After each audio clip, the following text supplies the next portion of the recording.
আসসালামু আলাইকুম। আশা করি সবাই ভালো আছেন। আপনাদের দোয়ায় আমিও আলহামদুলিল্লাহ ভালো আছি।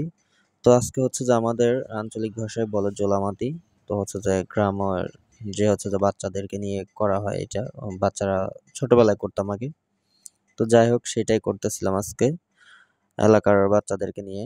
তো আমার হচ্ছে যে ১২ পিস হাঁস কিনছিলাম আমি কালকেই পালার জন্য। তো আমি আবার হচ্ছে যে ঢাকায় চলে যাবো সেজন্য পোলাপান বলতেছিল, "ভাইয়া কিছু খাওয়াও।" পরে বলছিলাম, "আচ্ছা আমার যেহেতু হাঁস আছে ছোট, ছোট হাঁসগুলা কিনছি।" অর্থাৎ হচ্ছে যে এই অ্যাডাল হচ্ছে আরকি। তো পরে বললাম, "ওকে তাহলে আমার হাঁসগুলা আমি দেই ২ টা হাঁস আর তোরা বাদবাকি সবকিছু দিয়ে তাহলে রান্না করে খা।" তো পরে বলল, "আচ্ছা ওকে।" তো সবার বাসা থেকে চাউল ছোটবেলায় যারা হচ্ছে যে গ্রামে বড় হয়েছেন আমার মতো, তারা হয়তোবা জানেন অনেকেই জানার কথা বা অনেকে খেয়ে থাকছেন। তো সবার বাসা থেকে চাউল, তেল একেকজনের একেকটা আইটেম দিয়ে তারপর হচ্ছে যে আমরা রান্না করে তারপরে খাইতাম। তো যাই হোক পরবর্তীতে চুলা করি। চুলা করার পরে আগুন দেই। আগুন দিয়ে ফার্স্টে হচ্ছে ভাত রান্না করা শুরু করি। সবাই ছিল বাচ্চা মানে পিচ্চি, পিচ্চি পোলাপান সবাই ছিল আমাদের সাথেই। তো ভাত হয়ে যেতে বেশি টাইম লাগে না। তো পরবর্তীতে পাশে আবার হাঁসের যে ভুনাটা করার কথা ছিল সেটা করব আমরা। তো হাঁস ভুনা করার কথা ছিল কিন্তু পরে দেখি যে না পিচ্চি পোলাপান অনেকগুলা হয়ে গেছে। ৯ জন হয়ে গেছিল টোটাল। তো পরবর্তীতে আরকি কি করা যায়? হাঁসও তো হচ্ছে ছোট, ছোট ২ টা তখন আমরা হচ্ছে যে আরকি এই আলু এড করলাম। যার সাথে তাহলে আলু দিয়ে দিই তাহলে ৯ জনের জন্য হয়ে যাবে। তো আমরা হচ্ছে যে পার পিস ৯ জন আর হচ্ছে যে ২ জন আমরা আরো ২ জন বাইরের মানুষকে খাওয়াবো। সেজন্য হচ্ছে যে টোটাল ১২ জন। তো ১২ জনের জন্য আমরা হচ্ছে যে হাঁস পিস করছিলাম ৩ পিস করে। প্রত্যেকজনের জন্য ৩ পিস করে ৩ টুকরা করে পড়ে হাঁসের গোশ। ছোট হাঁস যেহেতু খুব একটা বেশি বড় না। তো যাই হোক রান্না করতেছিলাম আমি আর আমাকে হেল্প করতেছিল আমার এলাকারই আরেকটা ছোট বোন। নাম হচ্ছে আয়েশা। তো যাই হোক একদম গ্রামে যারা হচ্ছে যে বড় হইছেন তারা হয়তোবা জানেন এই টাইপের রান্না করা খাওয়াটা খুবই মজা। অনেকের ভাষায় অনেকের আঞ্চলিক ভাষায় হচ্ছে যে অনেক রকমের বলে। হয়তোবা এটা সিলেটি ভাষায় আমি যতদূর জানি এটাকে বলে ওনারা টোপাটুপি। আর আমাদের টাঙ্গাইলের ভাষায় বা ঢাকার ভাষায় বলে জোলামাতি বলে আমাদের। তো আমরা জোলামাতি খাওয়াটাই বলে। তো যাই হোক হাঁসের রান্না করার জন্য আমরা হচ্ছে যে পরিমাণ মতো লবণ, তেল, মরিচ যা দেওয়া লাগে সেটাই দিচ্ছিলাম আমি। দিয়ে রান্নাটা কমপ্লিট করার জন্য আগাচ্ছিলাম। তো হচ্ছে যে হলুদ একবার দেওয়ার পরবর্তীতে আবার ভুল করে আমি ২ বার দিয়ে দিছিলাম। তো যাই হোক পরবর্তীতে ফেলে দেওয়া হয় ওইটা, ফেলে দিয়ে আবার নতুন করে মরিচের গুঁড়া দেওয়া হয়।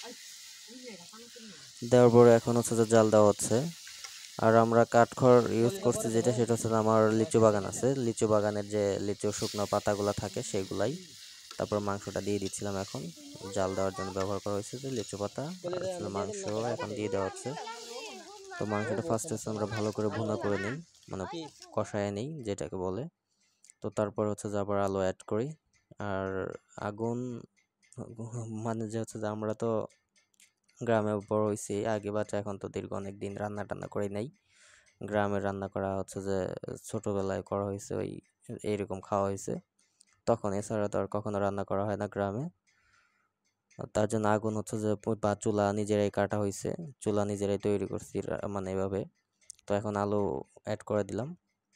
এড করার পরে হচ্ছে যে কিছুক্ষণ নাড়ানাড়ি করার পরে আর ঝোল মেইনলি হচ্ছে যে আমরা হুট করে মানুষ হয়ে গেছি ১২-১৩ জন।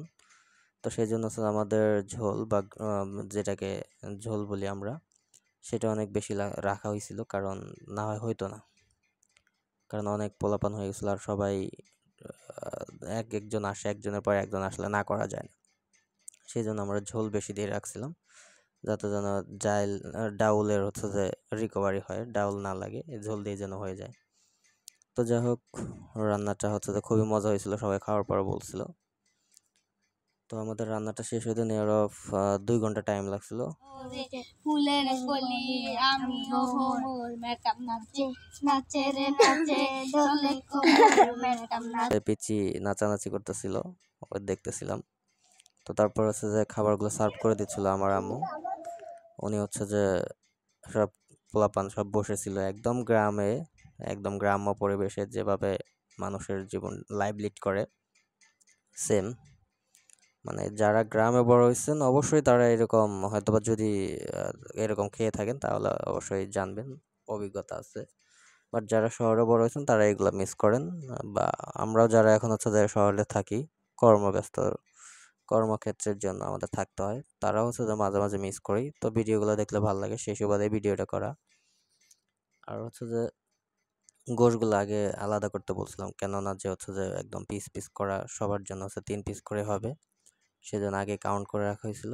তো হচ্ছে যে আম্মু আগে হচ্ছে যে সবাইকে গোশগুলো আলাদা করে তারপর হচ্ছে যে আলু, যেটা হয়েছিল আলু, সেটা দেওয়া হইতেছে সবাইকে।